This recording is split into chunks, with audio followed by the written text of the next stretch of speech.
Subscribe कीजिए इस S के बगजी चैनल को और साथ में ये दोस्तों बेल आइकन देख रहे हैं आप इसको प्रेस कर लीजिए हमारी वीडियो सबसे पहले देखने के लिए।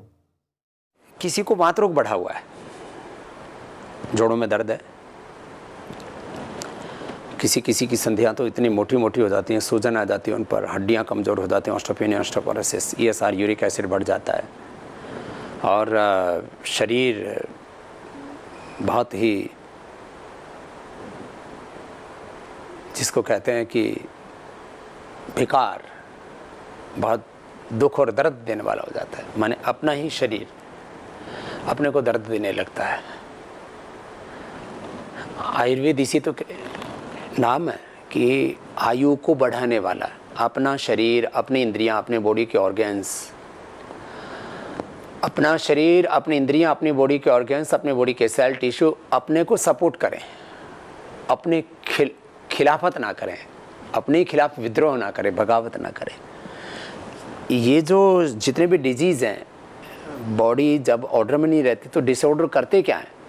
आपका ही शरीर आपको कष्ट देता है, आपके ही घुटने, आपकी ही कमर, आपका ही लिवर किडनी, आपके ही फेफड़े, आपके ही हार्ट, आपका ही थायराइड, आपकी आँखें, आपका ही दिमाग, आपका ही दिल आपको सपोर्ट नहीं करता है।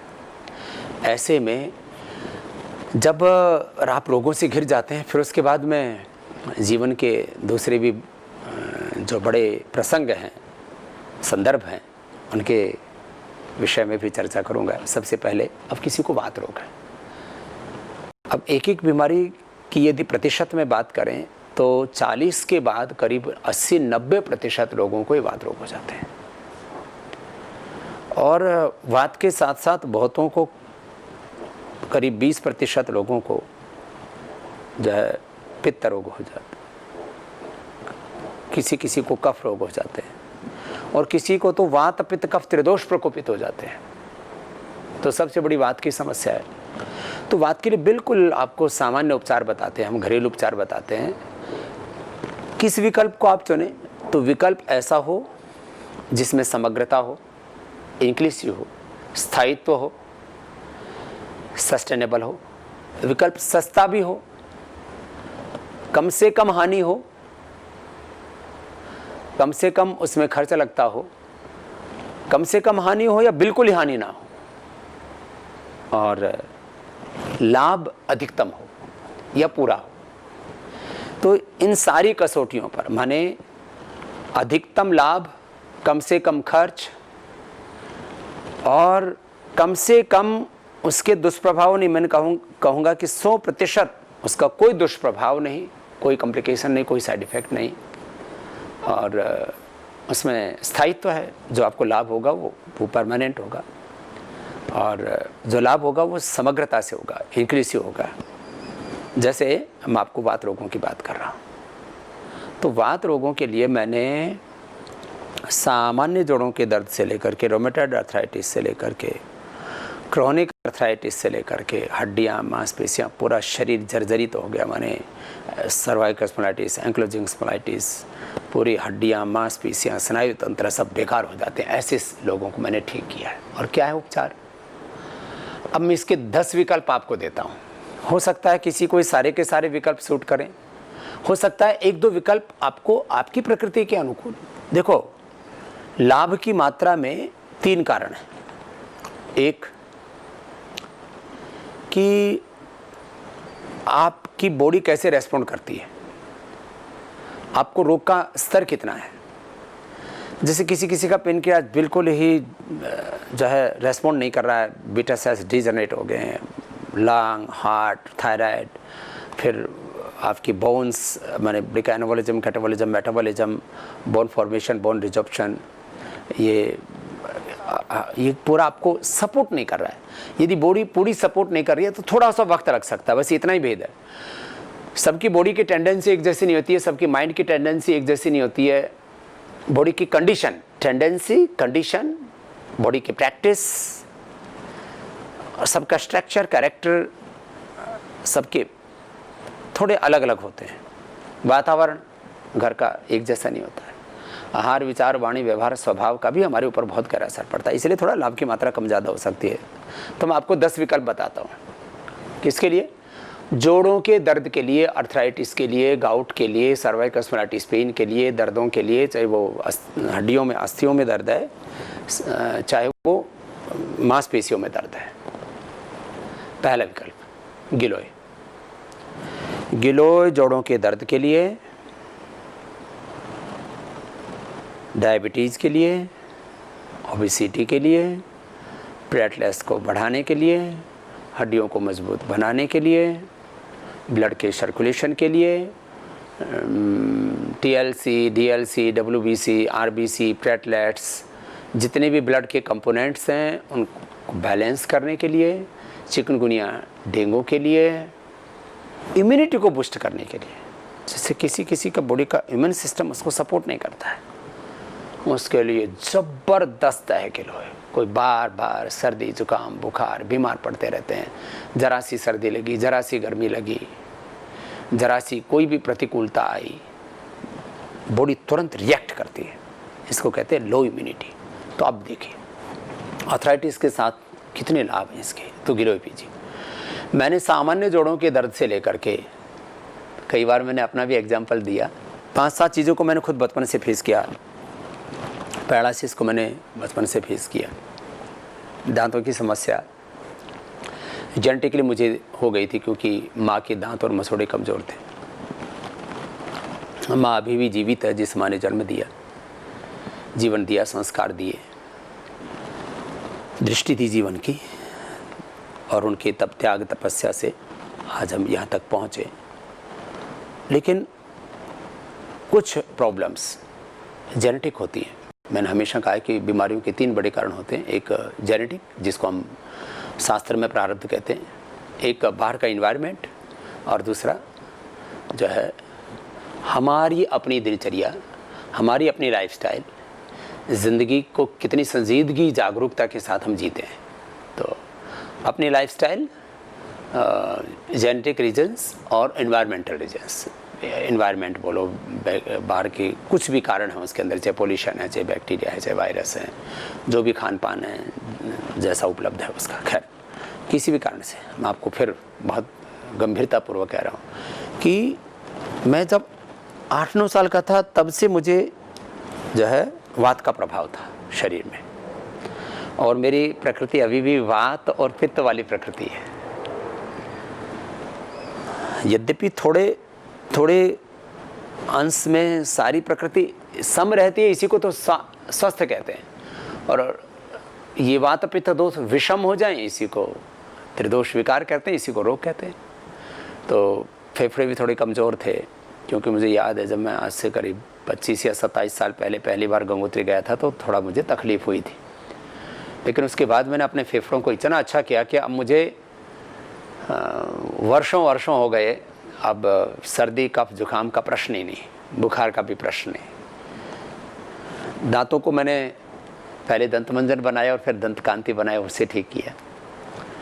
जोड़ों का दर्द ये मैंने योग के प्रभाव से दूर कर लिया था, आसन करता था, फिर प्राणायाम करने लगा। लेकिन ये जो प्रकृतिगत प्रभाव होते हैं ये योग अभ्यास करते करते भी एक बार आपको डिस्टर्ब करते हैं। तो एक बार मेरे यहाँ थोड़ा सा अंगुली में दर्द होने लगा, तो हाथ या पैर के अंगुलियों से शुरू होता है, और कभी कभी साल भर में करीब 1 या 2 बार थोड़ा गले में कफ ऐसा हो जाता था। तब मैंने स्वयं गिलोय का प्रयोग किया, और उससे आज मुझे अब एक बार भी सर्दी जुकाम नहीं होता, बाकी तो कोई प्रॉब्लम थी नहीं। और ये जो यहाँ थोड़ा सा शुरू हुआ था अब वो 100% ठीक हो गया। कहीं कहीं एक जो है बात कभी घुटने में, कभी कमर पे, कभी किसी मसल विशेष में थोड़ा परेशान करता है।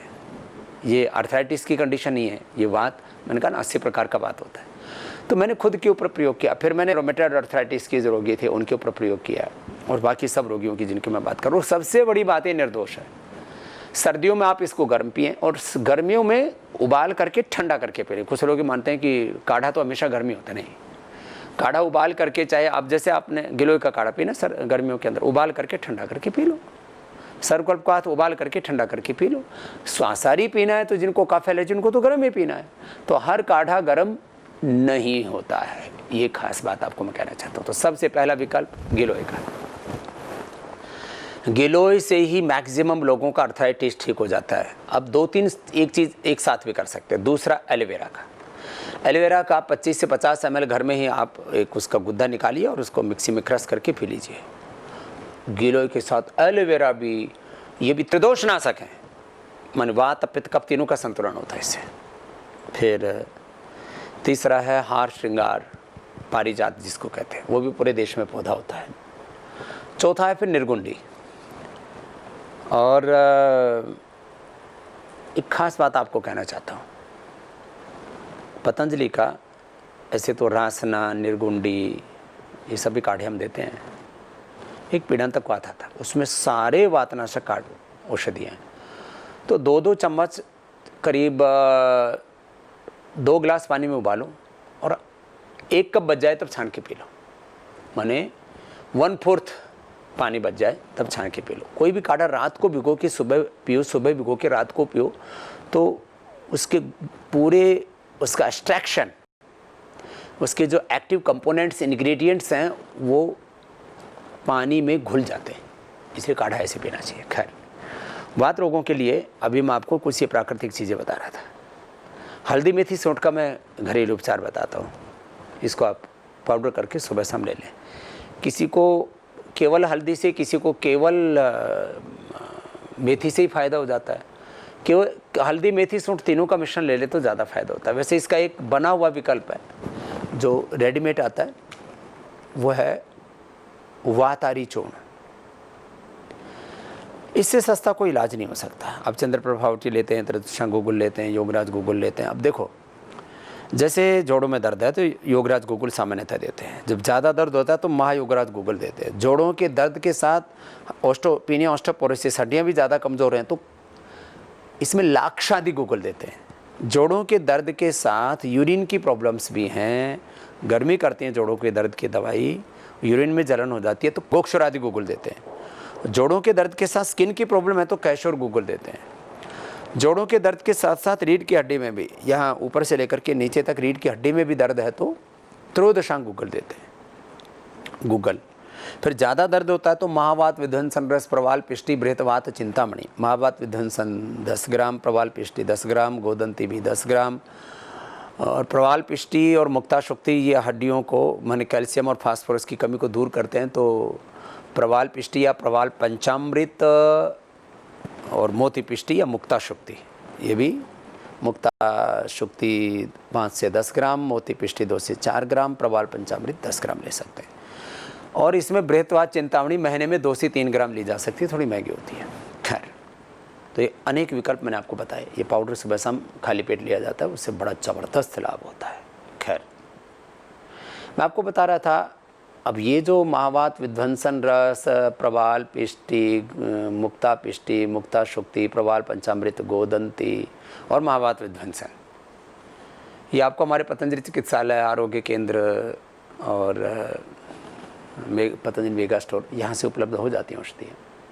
अब ये जो औषधियाँ हैं ये आपको 500-700 रुपये से लेकर के, यदि 3 ग्राम तक ले लिया आपने बृहतवात चिंतामणि तो 1 ही ग्राम कई सौ रुपये का होता है। तो ये आपकी 1000 से 2000 रुपये की दवाई हो सकती है महीने की। और बहुत ज़्यादा रूमेटॉइड अर्थराइटिस है, शरीर बहुत ख़राब हालत में, तो आवश्यकता हो तो ले भी सकते हैं। लेकिन मैं कह रहा हूँ आपको, करीब 90% लोगों को तो वातारी चूर्ण से ही काम बन जाएगा। अब पूरे महीने भर की दवाई 50 से 100 रुपये की, लगभग 100 रुपये की दवाई, और ऐसा आप 3-6 महीना और अधिकतम 9 महीना प्रयोग कर लेते हैं तो आपका अर्थराइटिस दूर हो जाता है। फिर अर्थराइटिस के लिए एक और विकल्प आपको बता रहा हूँ। जो भस्में हैं खाली पेट ली जाते हैं, काढ़े खाली पेट लिए जाते हैं, गोलियाँ खाने के बाद लेते हैं, गोली चबा करके खाते हैं, ये सामान्य बात है। अश्वशिला, इसके ऊपर तो अभी इंटरनेशनल जर्नल में भी हम लोग, देखिए आपको मैं फिर बीच में 5-7 बातें बता रहा हूँ। अर्थराइटिस के लिए अंग्रेजी में जिसको ये लोग कहते हैं कि हमारे पास एविडेंस बेस्ड मेडिसिन है, उसमें खाली पेन किलर है। अर्थराइटिस का कोई इलाज ही नहीं है। देखो, मैं आज जिन बीमारियों को बता रहा हूँ उनका इलाज ही नहीं है। पेन किलर ये दर्द की दवा नहीं है, दर्द हो रहा है बस आपको अनुभव नहीं होता। दर्द को भुलाने की दवाई है, दर्द को मिटाने की दवाई नहीं है। दर्द है अंदर, हड्डियाँ कमज़ोर हैं, ऑस्टियोपेनिया, ऑस्टियोपोरोसिस, आर्थराइटिस है, रोमेटॉइड आर्थराइटिस है, गाउट है, सब कुछ है, आपको अंदर तकलीफ़ है, खाली वो तकलीफ़ आप अनुभव ना करें। इसलिए जो पेन को महसूस कराने वाले एंजाइम्स होते हैं उनको ब्लॉक कर देते हैं पेन किलर दे के, या बहुत ज़्यादा बढ़ने पर स्टीराइड दे करके। तो इलाज क्या हुआ? आर्थराइटिस का कोई इलाज नहीं है, अस्थमा का कोई इलाज नहीं है, लीवर किडनी का कोई इलाज नहीं है, स्किन का कोई इलाज नहीं है, इनका कोई इलाज ही नहीं है। सच्ची बात कह रहा हूँ आपसे। खैर पहले उन्हीं को बता रहा हूँ, फिर मैं दूसरी बातों को लेता हूँ। तो आपके पास जो विकल्प हैं एलोपैथी में, चाहे वो आर्थराइटिस के लिए है, वात रोगों के लिए, चाहे अस्थमा कफ रोगों के लिए, चाहे पित्त रोगों के लिए, पहली बात तो वो इलाज ही नहीं है, उस बीमारी को भुलाने के लिए है, उसको आम भाषा में बोलता है दबाने के लिए। और जितना फिर दबता जाता है फिर और बढ़ता जाता है, बढ़ता जाता है। खैर, तो ये मैंने आपको 10 विकल्प बता दिए।